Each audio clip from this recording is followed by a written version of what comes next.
Hello నమస్తే. నేను journalist Srinivas. ఈరోజు సాక్షి పేపర్లో వచ్చిన వార్తలు చూద్దాం. ఆర్డర్ అంటూ రిమాండ్లకు రూల్స్ ఉంటాయి అని చెప్పి రాష్ట్ర అత్యున్నత న్యాయస్థానం హైకోర్టు, ఆంధ్రప్రదేశ్ హైకోర్టు నిన్న ఒక సర్క్యులర్ రిలీజ్ చేసింది. ఎవరికి? మేజిస్ట్రేట్లకి. అంటే రాష్ట్రంలో ఉన్న జడ్జిస్ అందరికీ, అన్ని జిల్లా జడ్జెస్కి, జూనియర్ సివిల్ జడ్జెస్కి, సీనియర్ సివిల్ జడ్జెస్కి అందరికీ, ఆంధ్రప్రదేశ్ రాష్ట్రంలో ఉన్న ప్రతి జడ్జికి ఆ సర్క్యులర్ వర్తిస్తుంది మ్యాజిస్ట్రేట్స్కి. ఎందుకు రిమాండ్స్కు రూల్స్ ఉంటాయని మేజిస్ట్రేట్లకు చెప్పాల్సి వచ్చింది. ఈ రూల్స్ ఉంటాయనే సంగతి మేజిస్ట్రేట్లకు తెలియదా అంటే తెలుసు. తెలిసినా కానీ మరి ఎందుకు సర్క్యులర్ రూపంలో ఇవ్వాల్సి వచ్చింది అని అంటే, ఇలా గత సంవత్సరం నుంచి ఆంధ్రప్రదేశ్ రాష్ట్రంలో జరుగుతున్న పరిణామాలు, పోలీసు యంత్రాంగం పాటిస్తున్న నియమ నిబంధనలు, రూల్స్ రెగ్యులేషన్స్ను తొంగలో తొక్కటం, అనేకసార్లు రాష్ట్ర అత్యున్నత న్యాయస్థానం హైకోర్టు పోలీసు ఆఫీసర్స్ని, పోలీస్ డిపార్ట్మెంట్ని మొట్టికాయలేసింది. ఏం చేస్తున్నారో మీకు అర్థమవుతుందా అని చెప్పి కూడా చాలా సీరియస్ వార్నింగ్ ఇచ్చింది, ఇంక్లూడింగ్ డీజీపీ. అయినా మార్పులేదు. దేని గురించి? అక్రమ కేసులు. అసలు ఆ కేసు ఏందో తెలియదు, ఎందుకు జరిగిందో తెలియదు. అంటే ఆధారం లేని కేసులు, ఫేక్ కేసులు పెడుతున్నారు. వాటికి ముద్దు పేరు ఏం పెట్టారంటే వ్యవస్థీకృత నేరాలు, అంటే ఆర్గనైజ్డ్ క్రైమ్ అని. ఏంటి ఆర్గనైజ్డ్ క్రైమ్ అంటే? ఎవరైనా కావాలని కొంతమంది వ్యక్తులు, కొన్ని సంస్థలు కలిసి వ్యవస్థను నిర్వీర్యం చేయడానికి, వ్యవస్థలో అశాంతిని నెలకొల్పడానికి కొంతమంది మీద దాడి చేయటమో, నేరాలు చేయటమో పనికి పెట్టుకొని వాళ్ళు నేరస్తులు చేసేదాన్ని వ్యవస్థీకృత నేరం అంటారు, ఆర్గనైజ్డ్ క్రైమ్ అంటారు. కానీ ఇక్కడ దానికి ముద్దు పేరు అదే. దాన్ని ఇక్కడ అప్లై చేసేది తెలుగుదేశం పార్టీని కానీ, చంద్రబాబు నాయుడు గారిని కానీ, కూటమి ప్రభుత్వాన్ని కానీ ఒక మాట అంటే, విమర్శిస్తే, సోషల్ మీడియాలో చిన్న పోస్ట్ పెడితే అది వ్యవస్థీకృత నేరం కింద చెప్తుంటే హైకోర్టు గతంలో అనేకసార్లు చెప్పింది. ఇది కాదు. అరే, ప్రభుత్వాన్ని ఒక పౌరుడు, ప్రజలు విమర్శించే హక్కు లేదా? విమర్శిస్తే, సోషల్ మీడియాలో మాట్లాడితే ఎట్లా వ్యవస్థీకృత నేరం అవుతుందని చెప్పి చాలాసార్లు చెప్పారు. అయినా కానీ వాళ్ళు అంటే భారత రాజ్యాంగానో, బిఎన్ఎస్నో, ఐపీసీనో ఫాలో కావట్లే, వేరే దాన్ని ఫాలో అవుతుండ్రు. దాని పేరే రెడ్ బుక్. కాబట్టి ఆ రెడ్ బుక్ వాళ్ళు ఇవాళ మళ్ళా ఇగో ఇట్లాంటి రిమాండ్లు ఉన్నాయి, రిమాండ్లకు రూల్స్ ఉన్నాయి అని గుర్తు చేయాల్సిన పరిస్థితి, మేజిస్ట్రేట్లకు కూడా గుర్తు చేయాల్సిన ఒక సిచ్యువేషన్ని ఇలా ఆంధ్రప్రదేశ్లో ఉన్న ప్రభుత్వము, అదేవిధంగా పోలీస్ యంత్రాంగము ఆ పరిస్థితికి తీసుకొచ్చారు. అంటే జడ్జెస్కి ఆదేశాలు ఇవ్వాల్సిన పరిస్థితి, ఆ సిచ్యువేషన్ రావడానికి కావడం ఇవాళ పోలీస్ యంత్రాంగం కక్ష సాధింపు ధోరణితోని తప్పుడు కేసులు, భారత రాజ్యాంగాన్ని, ఐపీసీని, బిఎన్ఎస్ని కాకుండా రెడ్ బుక్ను ఫాలో కావడం ఫలితం ఇది. రెడ్ బుక్ ఫలితమే రిమాండ్లో గుర్తు చేయాల్సిన అవసరాన్ని ఇవాళ తీసుకొచ్చింది. చాలా క్లియర్గా సర్క్యులర్ ఇచ్చింది. అంటే ఇక ఎన్నిసార్లు చెప్పినా, హైకోర్టు అనేక సార్లు చెప్పింది, పోలీసుల్ని ఈవెన్ హైకోర్టుకి పిలిపించుకొని మాట్లాడింది, చెప్పింది ఆన్ బెంచ్ ఇట్లాంటి ఎఫ్ఐఆర్లు చేయదని. అయినా కానీ చేస్తారు. 7 సంవత్సరాల లోపు శిక్ష పడే కేసులు ఉంటే అరెస్ట్ చేయొద్దు, రిమాండ్ చేయొద్దు, కేవలం స్టేషన్ బెయిల్ ఇచ్చి పంపాలన్నది సుప్రీంకోర్టు జడ్జిమెంట్ ఉంది. అరుణేష్ కుమార్ వర్సెస్ బీహార్ ప్రభుత్వం అనేది చాలా సంచలనమైన జడ్జిమెంటు. దేశవ్యాప్తంగా ఇవాళ పోలీస్ యంత్రాంగం దాన్ని అమలు చేయాలి, అమలు చేస్తాను. కానీ ఆంధ్రప్రదేశ్లో అమలు చేయట్లేదు. ఇంక్లూడింగ్ ఆ సైటేషన్ చెప్పుకుంటూ కూడా కోర్టు చెప్పింది అనేకసార్లు దీన్ని ఎందుకు అమలు చేయట్లేదని. అయినా కానీ పోలీసులు మొట్టకాయలు వేసినప్పుడు దులుపుకొని పోతున్నారు. కానీ వాటి మళ్ళా ఆ జడ్జిమెంట్లన్నీ ఫాలో కావట్లే. 7 సంవత్సరాల లోపు ఉన్న వాళ్ళని కూడా, శిక్ష ఉన్న సెక్షన్లను పెట్టిన వాళ్ళని కూడా తీసుకొచ్చి మేజిస్ట్రేట్ ముందు ప్రవేశపెడుతున్నారు. రిమాండ్ చేయడానికి అనేక రకాల ప్రయత్నాలు చేస్తున్నారు. కాబట్టి రిమాండ్ చేసేది మన జడ్జీలే కదా, మన మేజిస్ట్రేట్లే కదా. అసలు మేజిస్ట్రేట్లకి ఆదేశాలు ఇస్తే పోద్ది. ఇక పోలీసులు వాళ్ళు ఆ మైకంలో ఉన్నారు, అధికార మత్తులో ఉన్నారు, అధికార పార్టీ మత్తులో అని చెప్పి ఇవాళ మేజిస్ట్రేట్లకు ఆదేశాలు ఇచ్చింది హైకోర్టు. దానికి సంబంధించి ఉల్లంఘిస్తే చర్యలు తప్పు, మేజిస్ట్రేట్లకు హైకోర్టు సంచలన ఆదేశాలు. శాఖపరమైన విచారణతో పాటు కోర్టు ధిక్కార చర్యలు చేపడతాం. స్పష్టమైన మార్గదర్శకాలతో ప్రత్యేక సర్క్యులర్ జారీ. ఇకపై అడ్డగోలు అరెస్టులు, రూల్స్కు విరుద్ధంగా రిమాండ్లు కుదరనట్టే. తాలిబాన్ల తరహాలో వ్యవహరించిన పోలీసులకు ఇది చెంపపెట్టు. వాస్తవం ఇది. పోలీసులకి చెంపపెట్టు. పోలీసులకే కాదు, రెడ్ బుక్ ఉంది అని చెప్పే నాయకులకి ఇది చెంపపెట్టు. కూటమి ప్రభుత్వానికి 3 సార్లు ముఖ్యమంత్రి చేసి 4వసారి ముఖ్యమంత్రి చేస్తున్న సీనియర్ పొలిటీషియన్ చంద్రబాబు నాయుడు గారికి చెంపపెట్టు. మేజిస్ట్రేట్లకు ఆదేశాలు జారీ చేయటం, అది కూడా రిమాండ్లకు రూల్స్ ఉంటాయని చెప్పటం, ఇంతకంటే దౌర్భాగ్యం ఈ ప్రభుత్వం, ఇంతకంటే అపకీర్తి ఉండదు ఈ ప్రభుత్వానికి. అంటే ఏ స్థాయిలో మీరు, మీ ప్రభుత్వ యంత్రాంగమో, పోలీసు పనిచేస్తున్నాయి, ఎంత వైలేషన్ చేస్తాను రూల్స్ని, అంటే చట్టాన్ని, హక్కులను కాపాడాల్సిన పోలీసు యంత్రాంగాన్ని మీరు ఏ రకంగా వాడుకుంటున్నారు ప్రభుత్వం అనేది ఇలా స్పష్టంగా అర్థమవుతుంది. సుప్రీంకోర్టు ఆదేశాలను తప్పక పాటించాలి, ఉల్లంఘిస్తే చర్యలు తీవ్ర పర్యవసానాలు తప్పవు. సోషల్ మీడియా కేసుల్లో కూడా యాంత్రికంగా వ్యవహరించొద్దు. 7 ఏళ్ల కన్నా తక్కువ శిక్ష పడే నేరాల్లో ఎలా పడితే అలా రిమాండ్ ఇవ్వడానికి వీల్లేదు. సోషల్ మీడియా పోస్టుల కేసుల్లో రిమాండ్పై స్పష్టమైన ఆదేశాలు, రిమాండ్ విధించేటప్పుడు మార్గదర్శకాలు పాటించాలి. పోలీసులు చట్టాన్ని పాటించారా లేదా చూడాలి. చాలా కేసుల్లో సుప్రీం నిర్దేశించిన సూత్రాలను పాటించకుండా కూడా రిమాండ్ విధిస్తున్నారు. ఇది అనవసరమైన అరెస్టులు, శిక్షా నిబంధనల దుర్వినియోగానికి దారితీస్తుంది.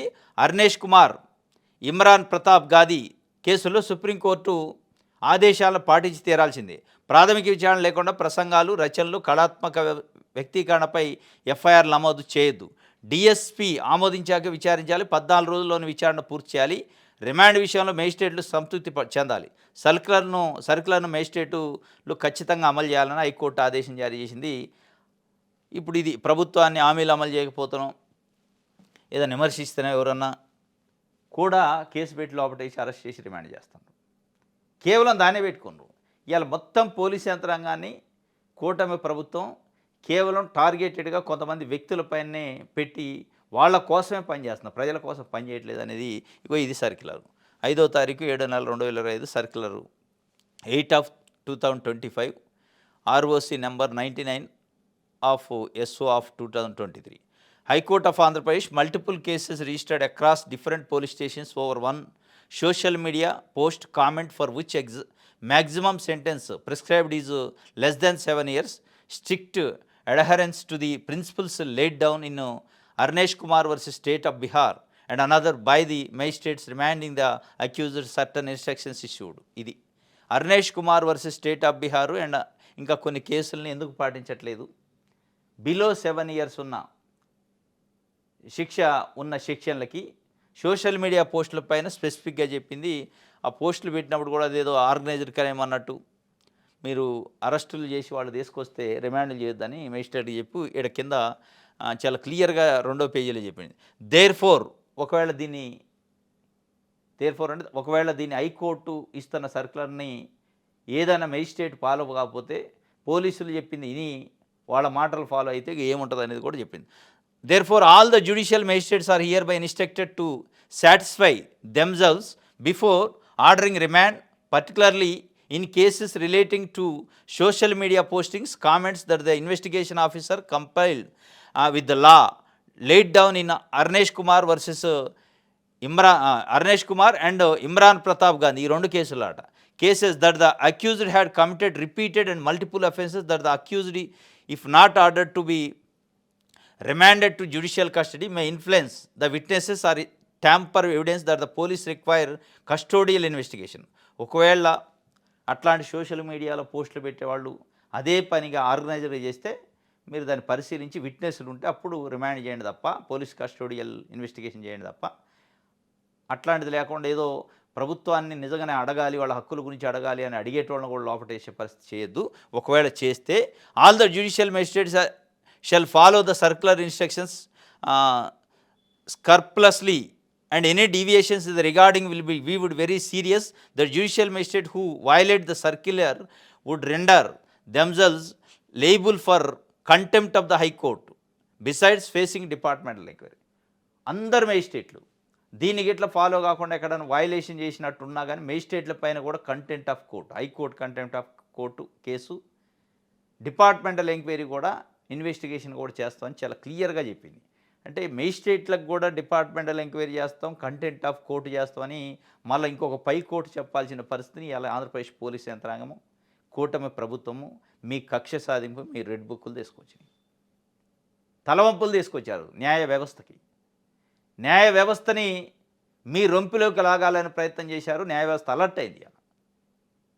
అలర్ట్ అయ్యి అర్థం చేసుకొని ఇవాళ సిచ్యువేషన్ అర్థం చేసుకుంది.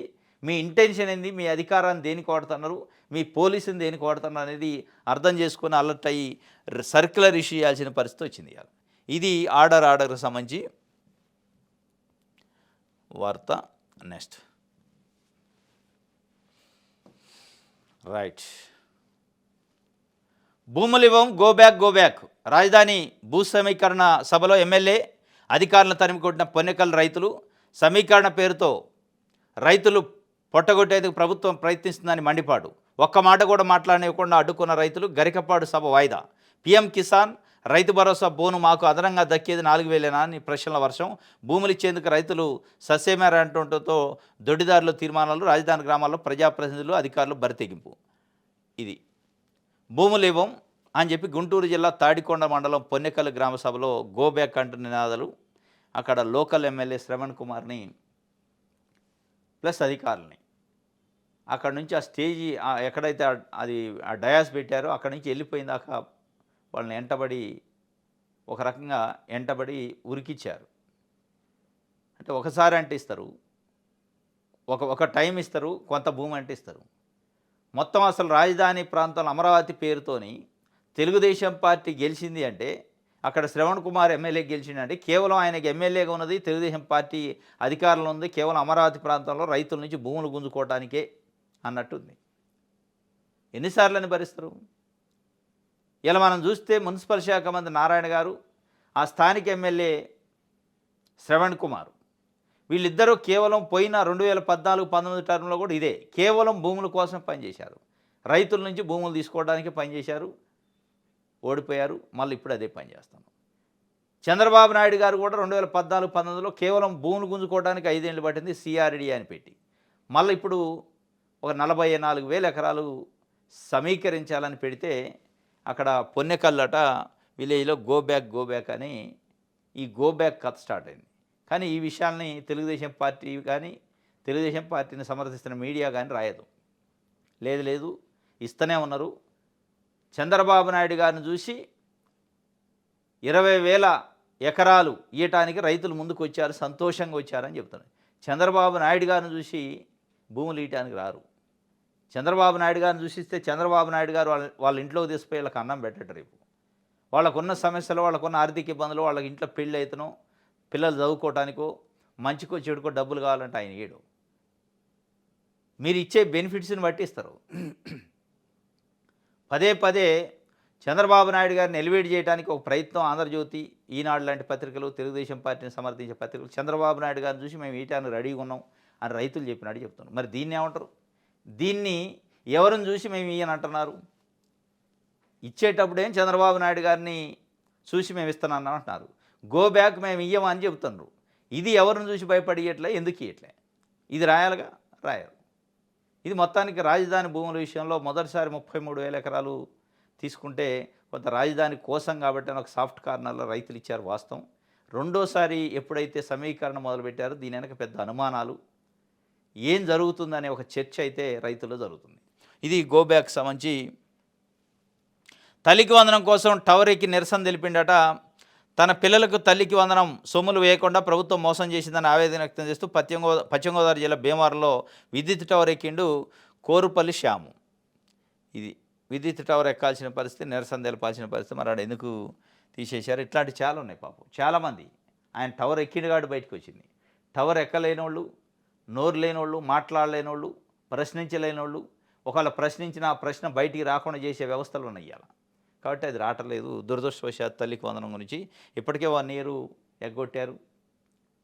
ఇప్పుడు ఇచ్చేవి కూడా సక్రంగా ఇవ్వకుండా ఇక వాళ్ళు టవర్లు ఎక్కి, మిద్దెలు ఎక్కి, బిల్డింగ్లు ఎక్కే పరిస్థితికి తీసుకొచ్చారు. అమరావతిలో మరో 20,494 ఎకరాల భూ సమీకరణకు గ్రీన్ సిగ్నల్. 4 అంతర్జాతీయ కన్వెన్షన్ సెంటర్ల నిర్మాణం. సీఎం చంద్రబాబు అధ్యక్షతన జరిగిన సిఆర్డీఏ సమావేశంలో నిర్ణయం. రాజధాని నిర్మాణాల కోసం ఇసుక డిస్టిలేషన్కు అనుమతి. హై డెన్సిటీ రెసిడెన్షియల్ జోన్కు ఆమోదం. అమరావతిలో అల్లూరి అమరజీవి స్మారక చిహ్నాలు. అమరావతిలో మరో 20,494 ఎకరాలు భూ సమీకరణకు గ్రీన్ సిగ్నల్ అట. ఏముంది అందులో గ్రీన్ సిగ్నల్ అంటే ప్రభుత్వం అదే పనికి పెట్టుకుంది. గ్రీన్ సిగ్నల్ ఇవ్వడానికి ఇచ్చేదోళ్ళే తీసుకునేదోళ్ళే. ఇక దాంట్లో గ్రీన్ సిగ్నల్ ఏముంది? గ్రీన్ సిగ్నల్ అంటే ఎవరు ఇవ్వాలి? ఎవరి దగ్గర నుంచి అనుమతి తీసుకోవాలంటే గ్రీన్ సిగ్నల్. మీరు సిఆర్డీఏ పెట్టింది ప్రభుత్వం వచ్చింది కేవలం అమరావతిని డెవలప్మెంట్ కంటే ముందు భూములు గుంజటానికే. ఇక దాంట్లో గ్రీన్ సిగ్నల్ ఏదో ఇచ్చిందట, గ్రీన్ సిగ్నల్ ఇచ్చింది అంటున్నారు. ఇక్కడ గ్రీన్ సిగ్నల్ ఇస్తే వీళ్ళు ఈడేమో ప్రజలు రెడ్ సిగ్నల్ వేస్తారు. రైట్. ప్రాణాలకు తెగిస్తేనే రేషన్ సరుకులు మోసుకొని వారు వాగు దాటుతున్న తుమిడిపుట్ట గిరిజనులు. మాజీ సీఎం వైఎస్ జగన్ ప్రతిష్టాత్మకంగా ప్రవేశపెట్టిన ఇంటింటికి రేషన్ పథకాన్ని కూటమి ప్రభుత్వం నీరుగార్చడంతో రాష్ట్రంలోని గిరిజనులు అవస్థలు పడుతున్నారు. ఇంట్లో సరుకులు నిండుకుండటంతో ఆకలి బాధకు తట్టుకోలేక ప్రాణాలకు తెగించి ఉధృతంగా ప్రవహిస్తున్న తుమిడిపుట్ట వాగును దాటుకొని పంచాయతీ కేంద్రానికి వెళ్ళి రేషన్ సరుకులు తెచ్చుకుంటున్నారు. అల్లూరు సీతారామరాజు జిల్లాలోని లక్ష్మీపురం పంచాయతీ తుమిడిపుట్టు గిరిజనులు తిరిగి 2 కిలోమీటర్లు కాలినడకన రేషన్ బియ్యం బస్తాలను మోసుకుంటూ ప్రాణాలను అరిచేతిలో పెట్టుకుని వాగులను దాటుతున్నారు. వైఎస్ఆర్సీపీ పాలనలో రేషన్ వాహనాల ద్వారా ప్రతి ఇంటి గుమ్మం వద్దకు సరుకులు చేరేవి. టీడీపీ కూటమి వాటిని రద్దు చేయడంతో గిరిజనుల పరిస్థితి వర్ణాతీతంగా మారింది. ఇది ప్రాణాలకు తెగిస్తేనే వస్తుందట రేషన్. వాగు దాటుకుంటూ పాపం వస్తున్నారు గిరిజనులు. రెక్కాడితే డొక్కాడినోళ్ళు, ప్రశ్నించలేనోళ్ళు, హక్కు లేని తెలవనోళ్ళు, ఎవరిని అడగాలో తెలవనోళ్ళు, అడిగినా లెక్క చేయని వ్యవస్థ. అట్లాంటి పరిస్థితుల్లో గడిచిన 5 సంవత్సరాల్లో జగన్మోహన్ రెడ్డి వ్యాన్లు పెట్టి ఇంటింటికి రేషన్ పంపిణీ చేసిండు. ఇవాళ మళ్ళీ వాళ్ళు మూటలు మోసుకొని వాగులు దాటాల్సిన పరిస్థితి, ప్రాణాలకు తెగించి. ఇదే విషయం పైన తెలుగుదేశం పార్టీని మోసే పత్రికలు, టీవీ ఛానళ్ళు ఇంటింటికి రేషన్ బియ్యాన్ని బంద్ చేసి రేషన్ షాప్కి వెళ్ళే తెచ్చుకుంటుంటే చాలా సంతోషంగా ఉందని చెప్పారు. ప్రజలు అన్నట్టు చెప్పారు. ఇదే బాగుంది అప్పుడు ఇంటింటికి వచ్చి ఇచ్చేదానికంటే అని చెప్పారు. వీళ్ళని అడగండి. మీరు మైకులు ఎక్కడో పెట్టి మీరు ఎవరినో అడిగి మీ అభిప్రాయాలని మీరు సమర్థించేదాన్ని, మీ సన్మానాలని మీరు చంద్రబాబు నాయుడు గారినో తెలుగుదేశం పార్టీని మోసే కార్యక్రమాన్ని ప్రజల మీద రుద్దే పనిచేసి ప్రజల నేతని ఇవాళ బియ్యం పెట్టారు. ఏ పత్రికలైతే ఇంటింటికి పంపిణీ చేసే రేషన్ కంటే కూడా మేము పోయి తెచ్చుకుంటేనే బాగుందని రాసిన పత్రికలు వీళ్ళని అడగండి. పోయి అల్లూరు సీతారామరాజు జిల్లా అంట, అక్కడ అడిగితే తెలుస్తుంది. లక్ష్మీపురం గ్రామ పంచాయతీలు వాళ్ళ బాధలు ఏందో బాధ బయట ఉండి అడగాల.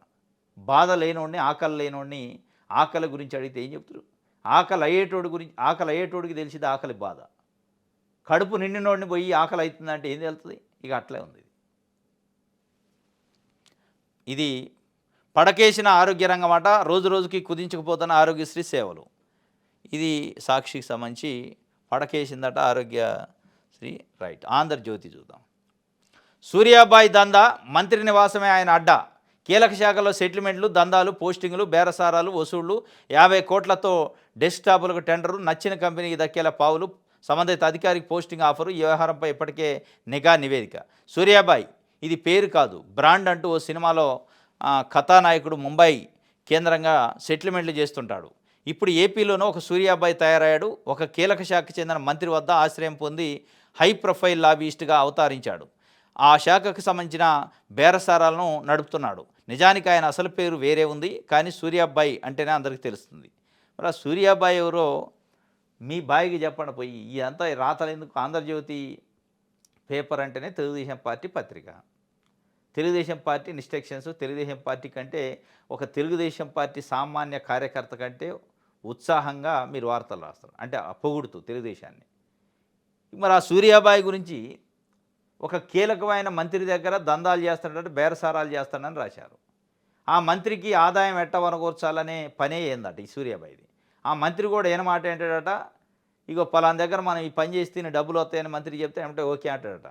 మరి ఆ డబ్బులు తీసుకునే మంత్రి ఎవరు చెబితే పోయేదిగా చంద్రబాబు నాయుడు గారికి. ఇలా ఆంధ్రప్రదేశ్లో నిఘా వ్యవస్థ కంటే మీది ఎక్కువ ఉంది కదా. నిజంగానే ఆ సూర్యాబాయి ఉన్నాడా, లేదా నిజంగానే ఆ మంత్రి బేరసారాలు చేస్తాడా, లేదా మీకు ఏదైనా బేరం కుదరక వార్త రాశారా? మరి ఈ గుట్టేది మళ్ళీ ఇందులో? ఈ గుట్టేదో ఇప్పితే అయిపోద్ది. ఆ సూర్యాబాయి ఎవరు? ఆ సూర్యాబాయికి ఇన్ఫ్లుయెన్స్ అవుతున్న మంత్రి ఎవరు? ఆ బేరసారాలు ఏంది? మీకు తెలుసుగా, పేరు చెబితే తప్పే ఉంది. అంటే తప్పు చేసిన వాడిని దాచే ప్రయత్నం చేసి బ్లాక్ మెయిలింగ్ వార్తలు అయ్యి. దీని అర్థమైంది, కొన్ని గుర్తులు ఇంట్లు ఇచ్చిండు. ఇంట్లు ఇస్తే రాసిన ఆయనకి దీనికి సంబంధించిన ఎవరైతే ఉన్నాడో వాళ్ళకే తెలుస్తుంది. ఇక వాళ్ళు వచ్చి సెటిల్మెంట్ చేసుకోవాలి. ఇదే కదా ఈ బాయిల సంగతి. ఈ సూర్యాబాయి గురించి మీరు వార్త రాసి లోపల ముసుకేసి గుట్టుగా రాసే వార్తల కంటే అసలు మీ బాయికి చెబితే అయిపోదుగా చంద్రబాబు నాయుడు గారికి. మీ బాస్ ఆయన. ఆయనకే చెప్తే ఆయనే అవసరమైతే ఆ మంత్రిని తొలగిస్తారా, సూర్యాబాయిని కట్టడి చేస్తారా చెప్తారు కదా. అంటే దీని అర్థమైంది, ఆడు ఉందో లేదో కానీ ఈయన బేరసారాల కోసం వార్తలు రాసింది నట్టుంది. వానికి ఉందో లేదో తెలియదు కానీ. ఒకవేళ ఉంటే నిజంగానే పెట్టండి, బయట తప్పే ఉంది. అంటే తెలుగుదేశం పార్టీ క్యాబినెట్లో మంత్రి అయితే మీరు బయట పెట్టరా, పేర్లు రాయరా? నిజంగానే సూర్యాబాయి బేరసారాలు చేస్తుంటే ఆ మంత్రి ఏంటంటే ఆ మంత్రికి ఆదాయం వస్తుంటే లంచాలు తీసుకుంటుంటే ఎందుకు మీరు ఆ పేరుని రివీల్ చేయరు? దాని అర్థమైంది బ్లాక్మెయిలా? మీ పనులు చక్కబెట్టుకోవడమా, మీ దారికి తెచ్చుకోవడమా? దీన్నే జర్నలిజము, దీన్నే నైతిక విలువలు అంటారా? ఇది ఆయన సూర్యాబాయి దందా గురించి రాస్తూ ఏనొక దందా మొదలు పెట్టినట్టుంది.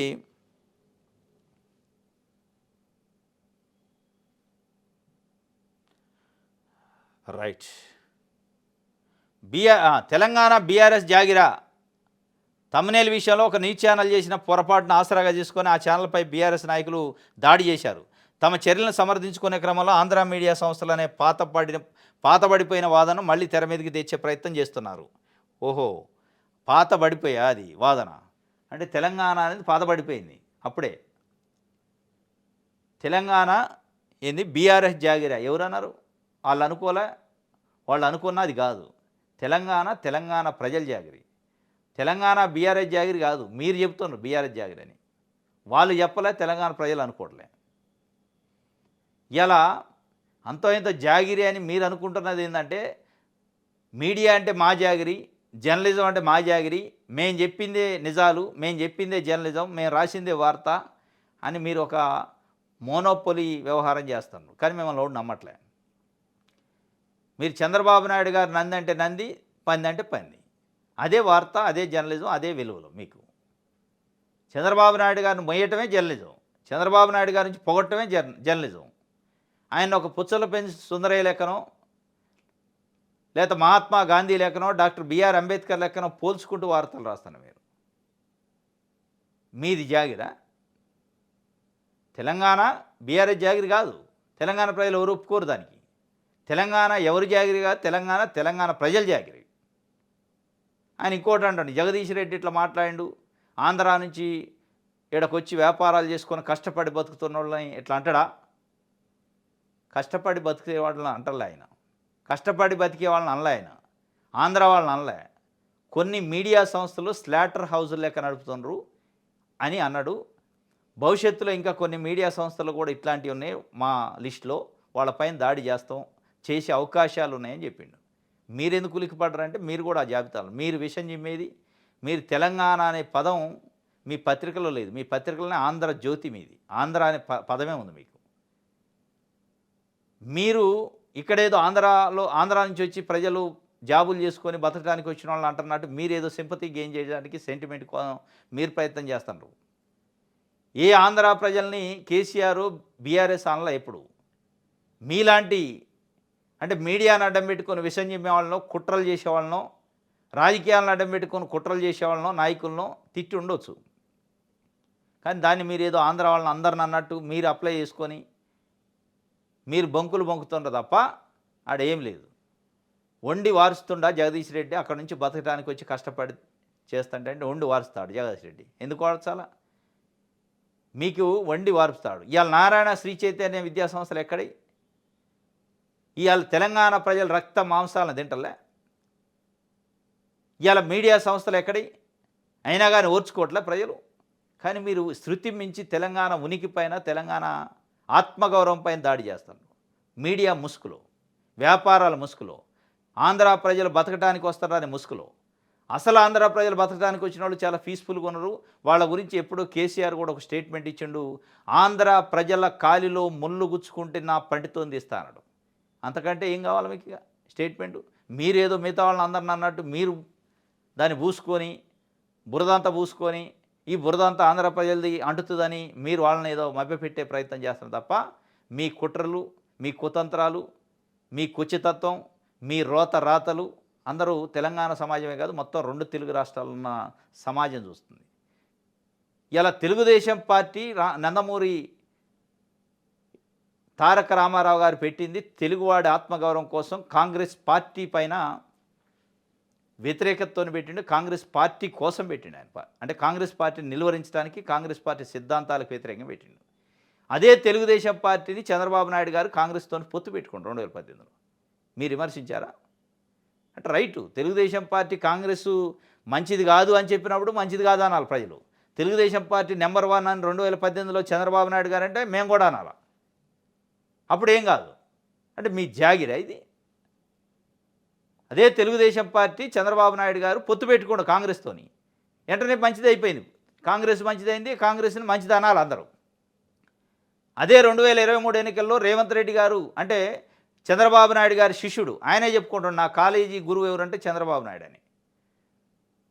సీఎం అభ్యర్థిగా లేదా పీసీసీ అధ్యక్షుడిగా ఉన్నాడు కాబట్టి రేవంత్ రెడ్డి ఇక కాంగ్రెస్ కంటే మించింది లేదు, కాంగ్రెస్ అన్నారు. ఇవాళ కూడా కాంగ్రెస్ రేవంత్ రెడ్డి గారు ముఖ్యమంత్రిగా ఉండగా కాబట్టి కాంగ్రెస్ని మీరు పొగుడుతున్నారు. అంటే మీరు ఏది నంది అంటే నంది అనాలా, పంది అంటే పంది అనాలా? ఇది ఆయన రాసిండు. తెలంగాణ బీఆర్ఎస్ జాగిరా అంటే తెలంగాణ బీఆర్ఎస్ జాగిరా అని బీఆర్ఎస్ వాళ్ళు అనలేదు, తెలంగాణ ప్రజలన్నా మీరు అనుకుంటున్నారు. ప్లస్ ఆంధ్ర వాళ్ళని బీఆర్ఎస్ నాయకుడు బీఆర్ఎస్ జగదీష్ రెడ్డి గారు అనలా ఎక్కడ. ఆంధ్ర పేరు అంటే సోషల్ మీడియా పేరుతో కొన్ని స్లాటర్ హౌజులు నడుతున్నాయి అన్నాడు. మీరు ఉలిక్కి పడుతున్నారు. గుమ్మడికాయలు దొంగ అంటే మీరు భుజాలు దడుపుకుంటున్నారు. ఆ భుజాలు దడుపుకునే దొంగలు మళ్ళా తీసిపోయి మొత్తం ఆంధ్రప్రదేశ్ ప్రజలు ఇక్కడ బతకడానికి వచ్చిన వాళ్ళకి రుద్ది వాళ్ళని అలజడి లేపి వాళ్ళ దాంట్లో ఆందోళన పెట్టమాకండి. మీరు ఒక సెంటిమెంట్ని రాజేసే కార్యక్రమం, సింపతిని గెయిన్ చేసే కార్యక్రమం మీరు చేస్తున్నారు. ఎక్కడ ప్రజలు అనుకోవట్లే, ఆంధ్ర ప్రజలు జగదీష్ రెడ్డి కామెంట్ని ఆంధ్ర ప్రజలు వాళ్ళకి అప్లై చేసుకోవట్లే. కేవలం ఇది ఆంధ్రజ్యోతి, ఈనాడు, మహాన్యూస్, టీవీ5 లాంటి సంస్థలకు సంబంధించి కొన్ని దొంగ ఛానళ్ళ పేరుతోని, మీడియా పేరుతోని విషం గక్కుతున్న వాటిపైనే కాదు, మనకి కాదు. ఇది వాళ్ళ లోపాయికారాలు వ్యవహారాలు వేరే ఉన్నాయని చెప్పి ఎందుకు అనాల్సి వస్తుందంటే జూన్ 12, 2024 ముఖ్యమంత్రిగా చంద్రబాబు నాయుడు గారు ప్రమాణ స్వీకారం చేస్తే మొన్న జూన్ 12, 2025కి 1 ఇయర్ అయిన సందర్భంగా ఈ పేర్లు, ఈ 4 ఛానళ్ళు టీవీ5, ఏబిఎన్ ఆంధ్రజ్యోతి, ఈటీవీ, తర్వాత మహాన్యూస్ వీళ్ళు ఇంటర్వ్యూలు చేశారు ముఖ్యమంత్రి చంద్రబాబు నాయుడు గారిని. వాళ్ళ ఇంట్రోలు చూస్తే వాళ్ళ ఇంట్రో ఎంత ఘోరంగా ఉందంటే, ఎంత భజన అంటే, ఒక సామాన్య తెలుగుదేశం పార్టీ కార్యకర్త, తెలుగుదేశం పార్టీ వీరాభిమాని కంటే ఎక్కువ పొగిడారు ఇంట్రోలోని చంద్రబాబు నాయుడు గారిని. ఒక అరుదైన అతిథి మన ముందు ఉన్నాడు, ఒక త్యాగమూర్తి. అసలు ఆయన్ని ఎక్కడికో లేపేశారు. ఇంక ఏం ఇంటర్వ్యూ చేస్తారు మీరు? ఆ స్థాయిలో ఒక ముఖ్యమంత్రిని ఇంటర్వ్యూ చేసేటప్పుడు ఆ స్థాయిలో ఆయన పొగిడాక ఏముంటుందో ఆడ పొగడతల ఇంటర్వ్యూ కదా. కాబట్టి మిమ్మల్ని మీరు ముసుగులో ఉన్న మీడియా సంస్థలని చెప్పాల్సి వస్తుంది. మీ ముసుగు ఏంటంటే మీడియా అని, లోపల ఏంటంటే చంద్రబాబు నాయుడు గారి భజన, ఆయన కాళ్ళు ఎత్తే కార్యక్రమం, తెలుగుదేశం పార్టీని ఎలివేషన్ చేసే కార్యక్రమం, మళ్ళీ ఈ 4 సామాజిక వర్గం కోణంలో కూడా ఇది చేస్తున్నారు. కాబట్టి ఈ ముసుగులో ఉన్నవాళ్ళు అన్నాడు కానీ ఆయన ఎక్కడో ఆంధ్ర ప్రజలను, ఆంధ్ర వ్యాపారస్తులను అనలే. ఆంధ్ర వ్యాపారస్తులు వ్యాపారం చేసుకుంటోళ్ళు వ్యాపారం చేసుకుంటున్నారు, వాళ్ళని ఏమనలే. మీరు మీడియా ముసుగులో వచ్చి ఇలా ప్రజలను తప్పుదోవ పట్టించే కార్యక్రమం చేస్తాను. రైట్. ఆగస్టులో కొత్త రేషన్ కార్డు పంపిణీ చేస్తారట. క్యూఆర్ కోడ్తో స్మార్ట్ కార్డు జారీ కసరత్తు చేస్తున్న ప్రభుత్వం. 1.46 కోట్ల పాత కార్డులతో పాటు మరో 2 లక్షల కొత్త కార్డులు వస్తాయట. ఇది ఒక వార్త. అయితే రుణం కాదు గ్రాంటు అమరావతికి ఇచ్చేందుకు కేంద్ర నిర్ణయం, త్వరలో ఉత్తర్వులు వెలువడే అవకాశం. ఫలించిన ఏపీ ప్రభుత్వ ప్రయత్నాలు, రాష్ట్రంపై తగ్గనున్న ఆర్థిక భారం. 15,000 కోట్ల రూపాయలు ఏడీబీ బ్యాంకు వరల్డ్ బ్యాంక్తోనే రుణం ఇప్పిస్తామని కేంద్ర ప్రభుత్వం చెప్పింది. ఆ 15,000 కోట్లు రుణం కాకుండా మేము గ్రాంట్ రూపంలో ఇస్తామని కేంద్రం ఎక్కడ సూచనప్రాయంగా చెప్పిస్తుందంటే ఇంకా చెప్పలే పూర్తిగా. వాళ్ళ 15,000 కోట్ల రూపాయలు నిజంగానే రుణం కాకుండా గ్రాంట్గా చేస్తే ఏపీకి ఒక రకంగా బిగ్ రిలీఫే, దాంట్లో డౌట్ లేదు. అది బిగ్ రిలీఫ్తో పాటు ఇవాళ ఏపీలో ఎన్డీఏ ప్రభుత్వం అంటే డబుల్ ఇంజన్ సర్కార్ ఫలితం ఇప్పుడు వస్తుంది. చంద్రబాబు నాయుడు గారి కృషి, చంద్రబాబు నాయుడు గారి సమర్థత వల్ల వచ్చినట్టు, దాంట్లో డౌట్ లేదు. ఎందుకంటే ఇక్కడ ఉన్న 15 మంది 16 మంది ఆయన 17 మంది ఎంపీలు అక్కడ మద్దతు ఇస్తున్నందుకు ఇది ఒక బిగ్ రిలీఫ్. నిజంగా అట్టొస్తే, నిజంగా అట్లా వస్తున్నట్టు ఎక్కడ అఫీషియల్ ప్రకటన లేదు కానీ వీళ్ళు క్వశ్చన్ మార్క్ పెట్టి ఇచ్చారు. రైట్. ఇది దిశకు సంబంధించి. ఆంధ్ర ప్రభుత్వం రాజధానికి మరో 20,000 ఎకరాలు భూ సమీకరణకు పచ్చ జెండా. ఇప్పుడు ఈ 20,000 ఎకరాలు 34,000 ఎకరాలు మొత్తం సమీకరణ చేయాలని పెట్టుకున్నారట. దాంట్లో ఒక 26,000 ఎకరాలేం పట్టా భూములు, మిగతా ప్రభుత్వ భూములట.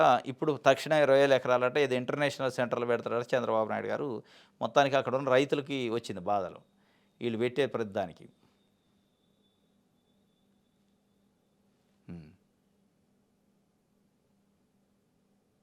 రైట్,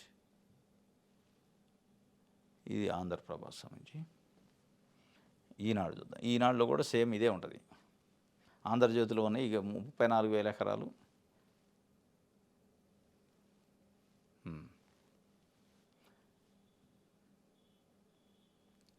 రాజధానికి మలివెడతలో 34,964 ఎకరాలు భూ సమీకరణ సిఆర్డీఏ ఆమోదం. ఇక ఆమోదం తెలిపేది ఉంది, ఆమోదం తెలిపితే ఏమి తెలిపితే అందులో ఉండేది అంత వాళ్ళేనా? ఏమన్నా దీంట్లో కేంద్రమో లేకపోతే వేరే వేరే వాళ్ళు ఉంటే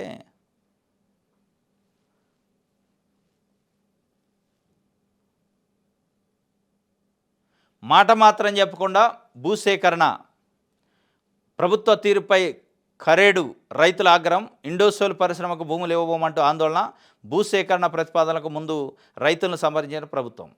మాట మాత్రం అని చెప్పకుండా భూసేకరణ అని చెప్పి ఖరేడు రైతులు పాపం రోడ్లు ఎక్కారు, నేషనల్ హైవేస్ ఎక్కారు. పెద్ద ఎత్తున వాళ్ళు మా ప్రాణాలైన ఇస్తాం కానీ భూములు ఇవ్వమంటున్నారు. దాని గురించి ఈనాడు నిన్న రాసింది, ఇవాళ రాసింది, ఆంధ్రజ్యోతి కూడా రాసింది. కానీ అమరావతిలో గొడవ జరిగితే రాయలే. అమరావతిలో మేము భూములు ఇవ్వమని పొన్నెకల్లు గ్రామ సభలో ఎమ్మెల్యేని అధికారులను తిప్పి పంపితే వార్త రాయాలి. అంటే దీని వెనకున్న అర్థమైంది. అమరావతి విషయంలో అంటే వాస్తవాలని ఈనాడు ఆంధ్రజ్యోతి పత్రికలు రాయట్లే. అమరావతి రైతుల బాధలు కానీ అమరావతిలో భూముల విషయం ఇచ్చే విషయంలో వాళ్ళు పడుతున్న ఇబ్బందుల్ని ఎక్కడ రాయట్లే.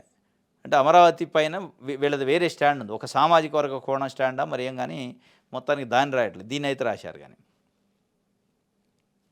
రైట్, విషయాలు అందరూ చూద్దాం. విద్యుత్ ఛార్జీల పెంపై ఆగ్రహ జ్వాల. రాష్ట్ర వ్యాప్తంగా వెల్లువెత్తిన నిరసనలు. ఆదానితో విద్యుత్ ఒప్పందాలు రద్దు చేయాలి, స్మార్ట్ మీటర్లను ఉపసంహరించాలంటూ నినదించిన సిపిఐ శ్రేణులు. సర్కారు స్పందించకుంటే మరో ఉద్యమం తప్పదాన్ని రామకృష్ణ హెచ్చరిక చేసినట్టు సిపిఐ రాష్ట్ర కార్యదర్శి. విద్యుత్ ఛార్జీల పెంపై ఆగ్రహ జ్వాలలు. నిన్న కమ్యూనిస్ట్ పార్టీ నిరసనలకు పిలిపించింది. పెద్ద ఎత్తున రోడ్ల మీదకి వచ్చారట జనాలు. ఆదానితోనే విద్యుత్ ఒప్పందాలు రద్దు చేయాలా అని సిపిఐ పార్టీ చెబుతుంది. ఏం ఒప్పందం అదంటే సెకీ ఒప్పందం. ఆ ఒప్పందాలనే వల్లనే విద్యుత్ ఛార్జీలు పెరిగినాయి. 15,000 కోట్ల రూపాయలు స్మార్ట్ మీటర్లు పెడుతున్నారు. ఎందుకు ఆదానితో మీరు విద్యుత్ ఒప్పందాలు రద్దు చేసుకోవట్లేదు అంటున్నారు. ఇదే ఆదానితోని సెకీతోని ఒప్పందం పైన జగన్మోహన్ రెడ్డి 1,750 కోట్ల రూపాయలు లంచం తీసుకొని ఒప్పందం చేసుకుండు అని చంద్రబాబు నాయుడు గారు స్వయంగా ముఖ్యమంత్రి హోదాలో అన్నాడు. దాన్ని పట్టుకొని ఈనాడు, ఆంధ్రజ్యోతి లాంటి పత్రికలు, కొన్ని టీవీ ఛానళ్ళు పెద్ద ఎత్తున ప్రచారం చేసిన పేజీలకు పేజీలు వార్తలు రాసింది. దాని గురించి అలా అదే మాట్లాడిన చంద్రబాబు నాయుడు గారు కానీ రాసిన పత్రికలు, టీవీ ఛానల్ కానీ మాట్లాడలే. ఎందుకు సెకీ ఒప్పందం రద్దు చేయట్లేదు, రద్దు చేయరు అని. ఎందుకు అంటే ఆదాని ఉండు కాబట్టి. ఆదాని ఉన్నాడంటే మోడీని అన్నట్టే, ఆదానీని అన్నట్టే మోడీ అని అన్నట్టే కాబట్టి, ఆదాని అంటే మోడీని అన్నట్టు కాబట్టి స్పందించట్లే. ఆగం ఆందోళన చేశారు, పెద్ద ఎత్తున ప్రచారం చేశారు. ఈ ఒప్పందం పనికిరాంది అని చెప్పి ఇవాళ అనివార్యమైన పరిస్థితుల్లో APERC electricity regulatory commission SECI ఒప్పందం అద్భుతం, అత్యంత చౌకైన ధరలకు విద్యుత్తు మనకు అందుతుంది అని చెప్పిన తర్వాత 2 చెంపలు వేసుకొని సప్పిడి చేయట్లేదు. ఇప్పుడు ఈనాడు, ఆంధ్రజ్యోతి రాయట్లే. చంద్రబాబు నాయుడు గారు కూడా సెకీ అనే పదాన్ని నోటి నుంచి పలకలేని పరిస్థితి. వీళ్ళేమో రద్దు చేయాలంటారు. ఆయన సెకీ అనే పదము, ఆదాని అనే పదాన్ని, ఆదాని ఒప్పందం రద్దు అనేది ఇంటినే ఒళ్ళు జంకొస్తుంది చంద్రబాబు నాయుడు గారు. మీరే రద్దు అంటే ఆయన ఏడ రద్దు చేస్తారు, చేయడు. ఆదానితోని రద్దు అంటే మోడీతో రద్దే సంబంధాలు. మోడీతో రద్దు అయితే ఈయన అంటే చిలక ప్రాణం ఏడుంది అంటే, రామచిలక ప్రాణం ఏడుందంటే చెప్తుంటారు సామెత. ఈ రామచిలక ప్రాణం అక్కడుంది, మోడీ చేతిలో ఉంది. కిస్కనని పిస్తుడు, పిస్తే అయిపోయాయి ప్రభుత్వం పని.